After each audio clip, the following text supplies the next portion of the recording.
We are going to look at the second part of the income statement, which is considered to be your separately reported items.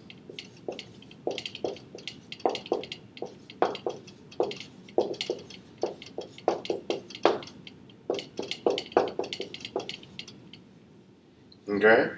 And before I go into the separately reported items, I want to kind of follow up on what the whole objective of the income statement is.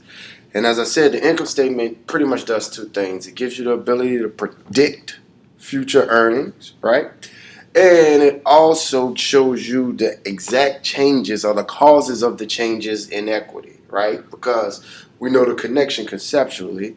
Retained earnings is income. And so anytime that you generate income, you ultimately affect retained earnings. If you have a loss, you also affect retained earnings. And so retained earnings is always a product or a driving force derived from income. And so your income statement shows you exactly how that particular retained earnings account is being affected throughout the period. And so in terms of the first aspect of the income statement, giving you the idea to project future earnings, right?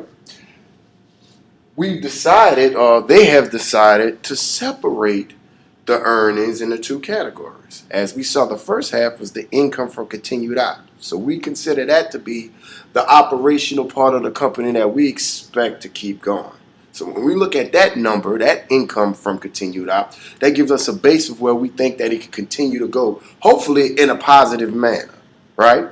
But we have decided to break down and separate that continued op information with separately reported items. Why? Because these consist of those items that need to be separately reported because they're not expected to continue every year. These are those special items that may happen, irregularly out of a period that may cause your earnings, your income to be very high or very low. And because of the fact that it may spike or inflate your earnings, they have decided to separate it. So that if you see a high net income bottom line figure, then you can easily be able to understand why. If it's very high, then you can look at the separately reported items section and see how much did that make of that very high number. And if it's a substantial amount, then you can say, well, I don't expect this to happen again, because these are the separately reported items. This was some, I don't want to say freak of the nature, but these are some things that we don't expect to reoccur as a normal continued operation. And so that's what we're going to focus on here. And so you have three types of separately reported items. You have, in this order, you have discontinued ops,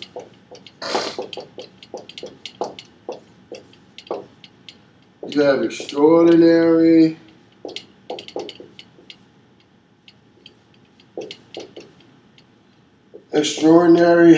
items,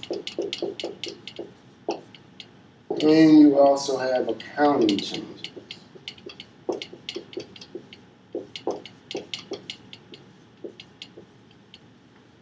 So these are the three types that we're going to talk about, and I